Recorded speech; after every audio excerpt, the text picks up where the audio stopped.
Peter Alphons அவர்களை அன்போடு கூட அழைக்கிறேன்.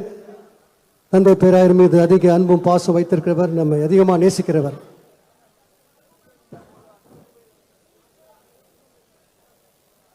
நம்முடைய அன்பிற்கும் பெருமதிப்பிற்கும் உரிய நம்ம எல்லோராலும் புரட்சி பேராயர் என்று பாசத்தோடு அழைக்கப்படக்கூடிய நம்முடைய அன்பிற்குரிய தந்தை பேராயர் எஸ்ரா சர்க்குடம் அவர்கள்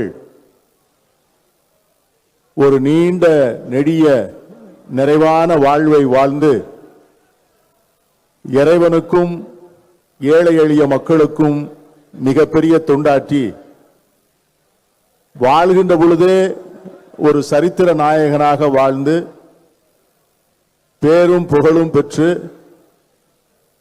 ஏழை எளிய மக்களுடைய மனதிலே இடம்பெற்றதோடு மட்டுமல்லாமல் தமிழகத்தினுடைய அனைத்து தரப்பு மக்களாலும் மதிக்கப்படுகின்ற ஒரு பேராயராக வாழ்ந்து மறைந்த நம்முடைய தந்தை எஸ்ரா சர்க்குடம் அவர்களுடைய இந்த இரங்கல் நினைவுரை ஆற்றுகின்ற போது அவருடைய அருமார்ந்த குடும்பத்தினருக்கும் அவரை இழந்து தவிக்கின்ற ஈசிஐ திருச்சபையினருக்கும் என்னுடைய நெஞ்சம் நிறைந்த அனுதாபங்களை தெரிவித்துக் கொள்கிறேன். மறைந்த பேராயர் அவர்கள் கிறித்தவ குருத்துவத்திற்கு ஒரு புதிய வடிவத்தை கொடுத்தவர். தேவாலயங்களினுடைய சுவர்களுக்குள்ளே அடங்கி கிடந்த குருத்துவத்தை வீதிக்கு கொண்டு வந்து ஏழை எளிய மக்களுடைய சமூக நீதிக்காக போராடுவதுதான் உண்மையான கிறித்தவ குருத்துவத்தினுடைய மிகப்பெரிய பணி என்பதை தன்னுடைய வாழ்நாள் முழுவதும் வாழ்ந்து காண்பித்தவர். ஒவ்வொரு நாளும் ஒவ்வொரு வருடமும் அவருடைய பிறந்தநாள் விழாவை ஏழை எளிய மக்களுக்கான நலத்திட்ட உதவிகளை செய்கின்ற சமூக நீதியினுடைய நாளாக கொண்டாடி அவர்களுக்கு ஏழை எளிய மக்களின் மீது இருக்கின்ற கரிசனத்தை அவர்கள் வெளிப்படுத்த தவறியதே இல்லை. மதவாத அரசியலை, மதவெறி அரசியலை, பாசிச அரசியலை மிக தைரியமாக எதிர்த்த ஒரு கிறித்தவ குருகுலத்தை சார்ந்த ஒரு பேராயர் என்று சொன்னால் அந்த பேரும் புகழும் தந்தை எஸ்ரா அவர்களைத்தான் சாரும்.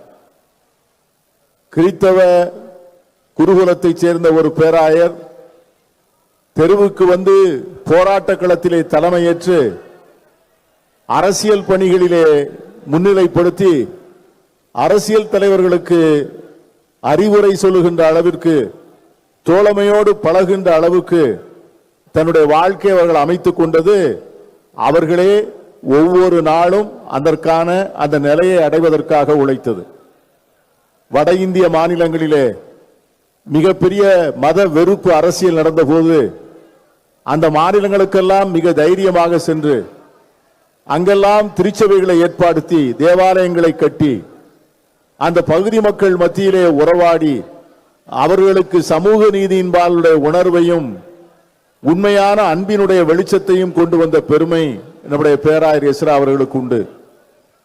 எல்லா மதங்களிலும் அவர்களுக்கு நண்பர்கள் உண்டு, எல்லா அரசியல் கட்சிகளிலும் அவர்களுக்கு நண்பர்கள் உண்டு. அவர்கள் உறவாடாத பெரியவர்களே இல்லை என்று சொல்லக்கூடிய அளவிற்கு தன்னுடைய வாழ்க்கையை அவர் அற்புதமாக அமைத்துக் கொண்டார். மறைந்த தலைவர் கலைஞர் அவர்களுக்கும் அவருக்கும் இருந்த நெருக்கத்தை நான் நேரில் அறிவேன்.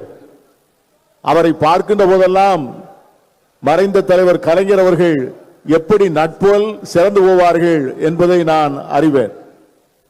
அதை போன்ற ஒரு அருமையான தோழமையை ஒரு மாபெரும் தலைவரோடு வைத்திருந்தார். அந்த உறவை இன்றைய முதலமைச்சர் அளவுக்கும் அவர் தொடர்கிறார். இன்றைக்கும் முதலமைச்சரால் கொண்டாடப்படுகின்ற மதிக்கப்படுகின்ற ஒரு ஆன்மீக தலைவராக வாழ்ந்து கிறித்தவ மதத்திற்கு மட்டுமல்லாது, அல்லது இன்னும் சொல்ல போனால் ஈசிஐ திருச்சபைக்கு மட்டுமல்லாது, இந்த திருச்சபையினுடைய எல்லைகளை தாண்டி, மதம் என்கிற எல்லைகளை தாண்டி எல்லோராலும் ஏற்றுக்கொள்ளப்பட்டு மதிக்கப்படக்கூடிய ஒரு மாபெரும் மனிதராக நிறைவாக வாழ்ந்த தலைவர் தான் தந்தை பேராயர். பவுலடிகளார் சொன்னது போல ஒரு அருமையான ஓட்டத்தை ஓடி முடித்திருக்கிறார். அவருக்கான கிரீடம் காத்திருக்கிறது.